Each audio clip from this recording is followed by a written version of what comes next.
నమస్తే. పూవర్తి గ్రామానికి మనం ఎంటర్ అయ్యాం.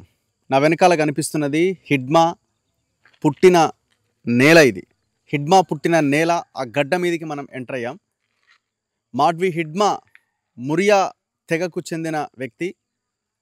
మీరు గూగుల్లో కూడా సెర్చ్ చేయొచ్చు. మురియా తెగ అని కొడితే చాలా ఫెరోషియస్‌గా వీళ్ళు ఉంటారు. సో, చాలా సమిష్టిగా పనిచేస్తారు. చాలా యుద్ధ వీరులుగా వీళ్ళని మనం పరిగణించొచ్చు. సో, అంత ఫెరోషియస్‌గా వీళ్ళుంటారు ఈ తెగకు సంబంధించిన వాళ్ళు. సో, ఆ తెగకు సంబంధించిన వాడే మాడ్వి హిడ్మా. ఈ హిడ్మా సుక్మా జిల్లా పూవర్తి అనే ఈ గ్రామంలో మనం నిలబడ్డ ఈ గ్రామంలోనే జన్మించాడు. సో, మీరు సోషల్ మీడియాలో హిడ్మా చనిపోయిన తర్వాత ఆ తల్లి కూర్చొని ఏడుస్తున్న దృశ్యాలు కూడా ఇగో ఈ ఇంటికి సంబంధించిన దృశ్యాలే అవి. సో, ఆ ఇంటి ముందే ఆమె కన్నీరు పెడుతూ ఏడుస్తున్న దృశ్యాలు మనం సోషల్ మీడియాలో చూడడం జరిగింది. అన్ని టీవీల్లో చూడడం జరిగింది. సో, హిడ్మా పుట్టినటువంటి ప్లేస్ ఇది. కానీ ఇక్కడ ఆ తల్లి లేదు. ఇక్కడి నుంచి ఒక 5-6 కిలోమీటర్ల దూరంలో ఆమె ఉంటున్నది. కారణం ఏంటి అంటే, ఈ పోలీస్ క్యాంపులు ఇవన్నీ ఏర్పాటైన తర్వాత పదే పదే పోలీసులు ఇక్కడికి రావడం, ఆమెను ఇంట్రాగేట్ చేయడము, మీ కొడుకు వచ్చిండా, ఏంటి, ఏమన్నా ఇన్ఫర్మేషన్ ఉందా అని పదే పదే అడగడము.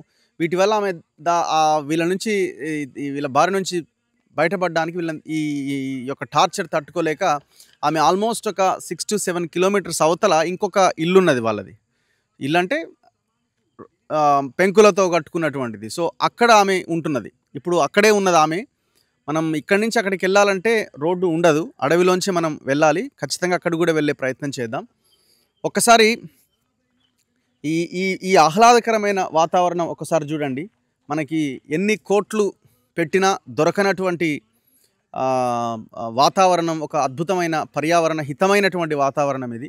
ఎక్కడ చూడు చెట్లు, పక్షులు, ఆవులు, జంతువులు, చాలా అద్భుతమైన ప్రాంతం కింద మనకు కనిపిస్తుంది. పెద్ద పెద్ద చెట్లు.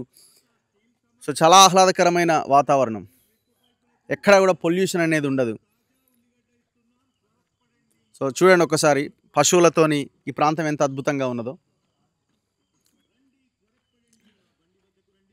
సో, చాలామంది బయట నుంచి వచ్చే వ్యక్తులు, చిన్న చిన్న కూరగాయలు, ఉల్లిగడ్డలు అమ్మే వ్యక్తులు కూడా ఇక్కడికి వచ్చి వేరే వేరే ప్రాంతాల నుంచి వచ్చి ఇక్కడ వీళ్ళకి వాళ్ళ దగ్గర నుంచి కొనుగోలు చేసి కొనుక్కుంటూ ఉంటారు. సో, ఇంకా వీళ్ళకి ఈ గ్రామం తప్ప, ఈ ఈ గూడెం తప్ప ఇంకొక వేరే మార్గం లేదు. ఇంకా వీళ్ళు బయటికి కూడా వెళ్ళరు. వేరే వాళ్ళు పెద్దగా ఇక్కడికి రారు, వీళ్ళు బయటికి వెళ్ళరు. సో, చాలా ఇండిపెండెంట్గా వీళ్ళ జీవనాన్ని సాగిస్తూ ఉంటారు. ఈ ఆదివాసీలు, ఈ గోండులు, వీళ్ళంతా కూడా. వీళ్ళకి ఆ గోండు భాష తప్ప ఇంకొక వేరే భాష కూడా రాదు. హిందీ కూడా వీళ్ళకి రాదు. సో, ఆ భాషలో ఉన్న వాళ్ళు ఎవరైనా మనం మాట్లాడితేనే వాళ్ళు మాట్లాడతారు. ఏ కొత్త వ్యక్తి కనిపించినా చాలా డిఫరెంట్గా చూస్తారు. సో, ఇది ఒక అంగన్వాడీ సెంటర్ అట.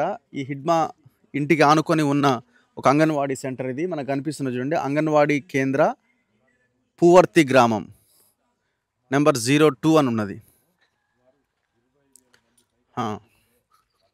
కార్యకర్త కా నామ్.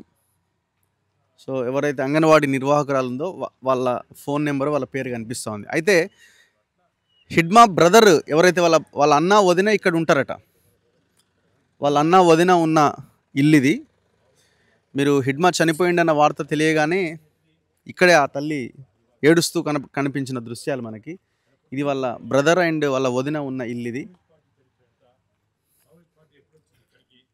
దీని వెనకాల ఇప్పుడు హిడ్మా ఉన్న ఇల్లు ఎక్కడ? బ్యాక్ సైడా? వెనకాలది లేదా? ఓకే.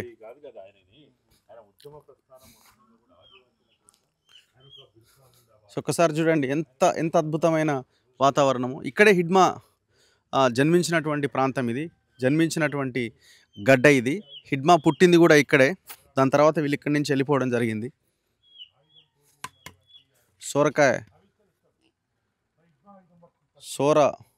సోరకాయతో తయారు చేసింది.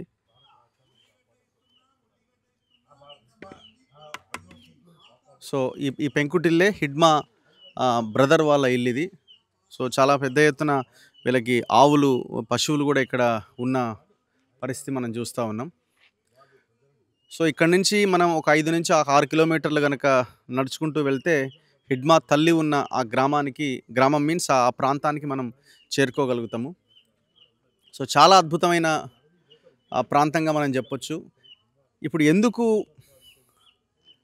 ప్రభుత్వాలు ఈ ఆపరేషన్ కగార్ పేరుతో ఈ యుద్ధానికి దిగినాయనంటే దానికి పెద్ద కారణం ఉన్నది. దానికి ఒక పెద్ద రీజన్ ఉన్నది. మనకు కనిపిస్తున్న ఈ ఫోటోలో ఈ భారతదేశానికి సంబంధించిన ఈ మ్యాప్లో పింక్ కలర్లో మనకు కనిపిస్తున్నదంతా కూడా ఫిఫ్త్ షెడ్యూల్డ్ ఏరియా.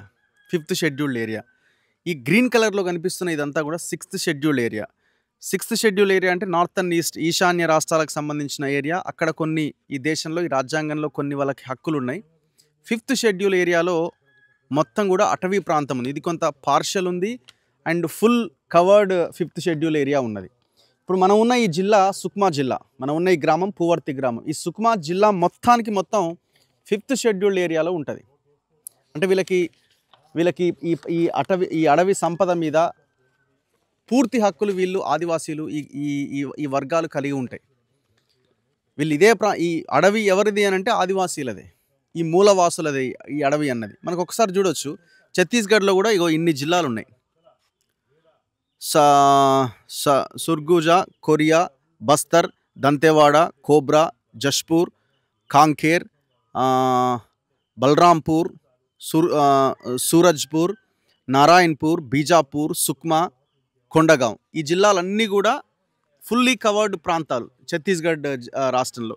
కొన్ని పార్షల్లీ అంటే కొంత ఏరియా, పాక్షికంగా ఏరియా కొంత కొన్ని జిల్లాల్లో ఇది ఉన్నది. ఇప్పుడు మన తెలంగాణ విషయానికి వస్తే కూడా మన తెలంగాణలో పార్షల్గా ఆదిలాబాద్, ఖమ్మం, మహబూబ్ నగర్, వరంగల్ ఈ జిల్లాల్లో కొంత ఏరియా ఫిఫ్త్ షెడ్యూల్డ్ ఏరియాలో ఉంటుంది. ఫిఫ్త్ షెడ్యూల్డ్ ఏరియాలో ఉన్నటువంటి ప్రజలు ఎవరైతే, ఈ ఆదివాసీలు ఎవరైతే, ఈ గిరిజనులు, ఈ ట్రైబ్స్ ఎవరైతే ఉన్నారో వాళ్ళకి పూర్తి హక్కులు ఈ అడవి మీద వాళ్ళకు ఉంటాయి.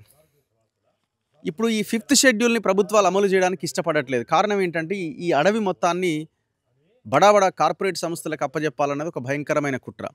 మార్చి 31, 2026 టార్గెట్ ఎందుకు డెడ్ లైన్ పెట్టారు అంటే ఈ పాటికే ఈ అడవిలో మైనింగ్ జరపడానికి, ఈ అడవినంతా ఈ కార్పొరేట్లకి, పెట్టుబడిదారులకు కేటాయించడానికి, కట్టబెట్టడానికి ఒక అగ్రిమెంట్స్ ఆల్రెడీ జరిగిపోయినాయి అన్న చర్చ కూడా ఉన్నది. అది ఎంతవరకు అన్నది ప్రభుత్వాలు చెప్పాలి.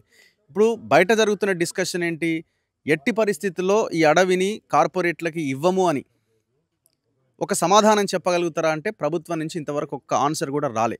మరి ఎందుకు రాలేదు అంటే ఏదో జరగబోతుంది. ఆల్రెడీ హిడ్మా చనిపోయిన తర్వాత మా అడవంతా ఆగమవుతున్నదని ఒక అమ్మాయి వీడియో కూడా వైరల్ అవుతున్నది. మరి ఆ సిచ్యువేషన్ ఎందుకు వస్తున్నది? ఈ ఆపరేషన్ కగార్ అన్న దాని ఉద్దేశమే ఈ అడవి మొత్తం అదానీకో, అంబానీకో, ఇంకో కార్పొరేట్స్కో అప్పజెప్పే ఒక భయంకరమైన కుట్ర అన్నది అందరూ అంటున్నమాట, ఈ సమాజం అంతా అంటున్నమాట. కానీ ప్రభుత్వం దీన్ని ఖండించట్లేదు. సో వెళ్దాం, మాధవి హిడ్మాకి సంబంధించిన వాళ్ళ మదర్ ఇంకొక 6-7 కిలోమీటర్లు మనం లోపలికి అడవిలోంచి నడుచుకుంటూ వెళ్తే ఆమె మనకి కనబడే అవకాశం ఉంది. ఆమెతో మాట్లాడించే ప్రయత్నం చేద్దాం. వాళ్ళకి ఏ భాష కూడా రాదు, తెలుగు. సో ఏమవుతారు హిడ్మా మీకు? బావా. ఎట్లా మీకు బావా?